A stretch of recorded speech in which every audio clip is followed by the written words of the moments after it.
Hello friends, आज हम लोग क्लास 12 के लिए पॉलिटिकल साइंस का most important VVI objective question को देखेंगे, जो कि आपके 2022 एग्जाम के लिए बहुत इंपॉर्टेंट है। और इस पर हम लोगों का टारगेट है कि आप सभी 2022 एग्जाम में 400 प्लस नंबर को पार करें, इतना हम लोगों का टारगेट है। चलिए, आज का पहला क्वेश्चन है, शिमला समझौता कब हुआ। शिमला समझौता जो है वह कब हुआ था, बहुत इंपॉर्टेंट क्वेश्चन है आप लोगों के एग्जाम के लिए।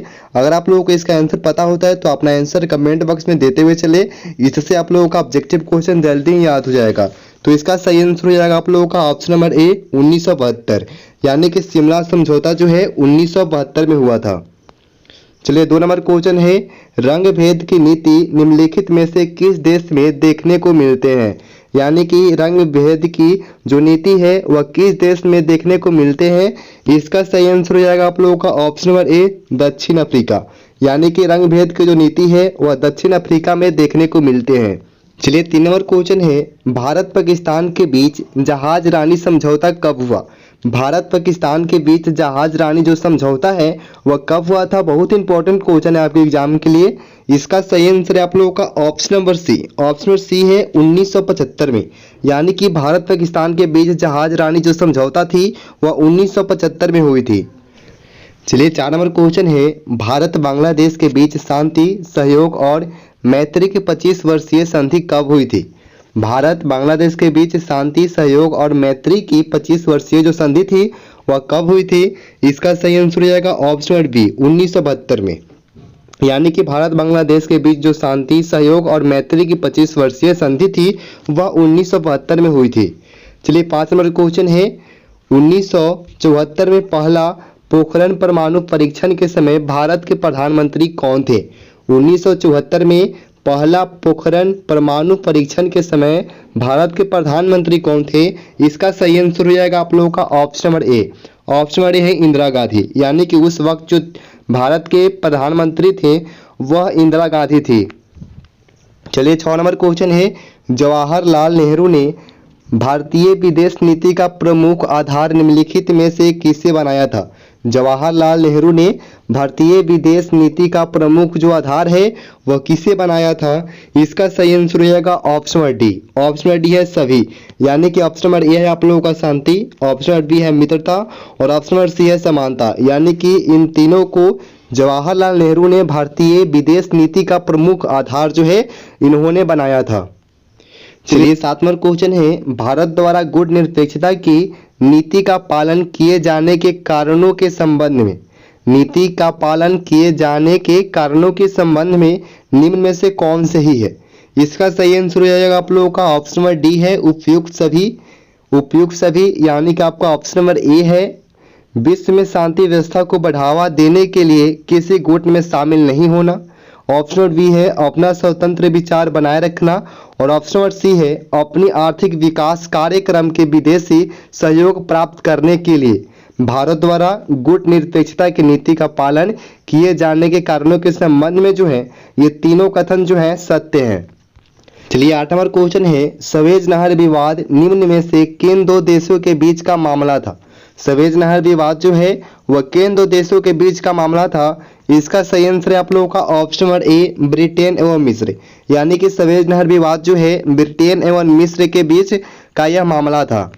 चलिए, 9 नंबर क्वेश्चन है, निम्नलिखित में से भारत किसका हमेशा से विरोध करता आया है।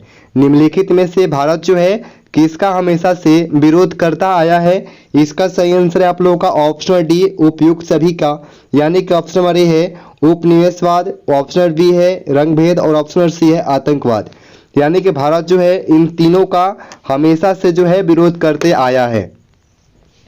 चलिए, 10 नंबर क्वेश्चन है, संयुक्त राष्ट्र संघ के बारे में किसने कहा कि हम संयुक्त राष्ट्र संघ के बिना आधुनिक विश्व की कल्पना नहीं कर सकते। संयुक्त राष्ट्र संघ के बारे में किसने कहा है कि हम संयुक्त राष्ट्र संघ के बिना आधुनिक विश्व की जो है कल्पना नहीं कर सकते। इसका सही आंसर है आप लोगों का option number D Jawaharlal Nehru, यानी कि ऐसा जो है जवाहरलाल नेहरू ने कहा है। चलिए, 11 नंबर क्वेश्चन है, 1974 में एशियाई संबंध सम्मेलन कहाँ आयोजित की गई थी। 1974 में एशियाई संबंध सम्मेलन कहाँ आयोजित की गई थी। इसका सही आंसर है आप लोगों का ऑप्शन नंबर ए नई दिल्ली, यानी कि 1974 में एशियाई संबंध सम्मेलन जो है नई दिल्ली में आयोजित की गई थी। चलिए 12 नंबर क्वेश्चन है, बांडुंग सम्मेलन कब हुआ? बांडुंग जो सम्मेलन है वह कब हुआ था? इसका सही आंसर आप लोगों का ऑप्शन डी है 1956, यानी कि बांडुंग जो सम्मेलन है यह 1956 में हुआ था। चलिए 13 नंबर क्वेश्चन, भारत में नेहरू युग कब से कब तक माना जाता है? भारत में नेहरू युग जो है कब से कब तक माना जाता है?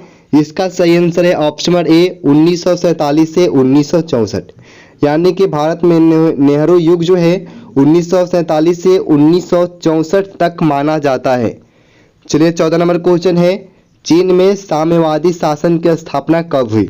चीन में साम्यवादी शासन की जो स्थापना है वह कब हुई थी? इसका सही आंसर आप लोगों का ऑप्शन ए है 1949 में, यानी कि चीन में साम्यवादी शासन की जो स्थापना है वह 1949 में हुआ था। चलिए 15 नंबर क्वेश्चन, पंचशील समझौता के समय चीन के प्रधानमंत्री कौन थे? पंचशील समझौता के समय जो है चीन के प्रधानमंत्री कौन थे? इसका सही आंसर आप लोगों का ऑप्शन ए है चाओ इन लाई। चाओ इन लाई जो है पंचशील समझौता के समय चीन के प्रधानमंत्री थे। चलिए 16 नंबर क्वेश्चन, गोवा को पुर्तगाल से आज़ादी के समय भारत के प्रधानमंत्री कौन थे? गोवा को पुर्तगाल से आज़ादी के समय जो है भारत के प्रधानमंत्री कौन थे? इसका सही आंसर आप लोगों का ऑप्शन ए है पंडित जवाहरलाल नेहरू, यानी कि उस वक्त जो है भारत के प्रधानमंत्री पंडित जवाहरलाल नेहरू थे। चलिए 17 नंबर क्वेश्चन, लाल बहादुर शास्त्री का निधन कहाँ हुआ? लाल बहादुर शास्त्री का निधन जो है कहाँ पे हुआ था? इसका सही आंसर आप लोगों का ऑप्शन डी है ताशकंद में, यानी कि लाल बहादुर शास्त्री का जो निधन है ताशकंद में हुआ था। चलिए 18 नंबर क्वेश्चन है, बहुत ही इंपॉर्टेंट क्वेश्चन, पानी के बंटवारे को लेकर भारत श्रीलंका समझौता कब हुआ? पानी के बंटवारे को लेकर भारत श्रीलंका समझौता हुआ था, वह समझौता जो है कब हुआ था? इसका सही आंसर आप लोगों का ऑप्शन ए है 1974, यानी कि पानी के बंटवारे को लेकर भारत श्रीलंका के बीच जो समझौता हुआ था वह 1974 में हुआ था। चलिए 19 नंबर क्वेश्चन है, कांग्रेस सिंडिकेट क्या है? कांग्रेस सिंडिकेट जो है यह क्या है? यह आप लोगों के एग्जाम के लिए बहुत ही इंपॉर्टेंट है। कांग्रेस सिंडिकेट जो है यह क्या है? इसका सही आंसर आप लोगों का ऑप्शन बी, कांग्रेस के अंदर ताकतवर एवं प्रभावशाली नेताओं का समूह, यानी कि कांग्रेस सिंडिकेट जो है यह कांग्रेस के अंदर ताकतवर एवं प्रभावशाली नेताओं का यह एक समूह है। चलिए 20 नंबर क्वेश्चन है और बहुत ही इंपॉर्टेंट क्वेश्चन है आपके एग्जाम के लिए, कांग्रेस पार्टी कब दो खेमा में बटी?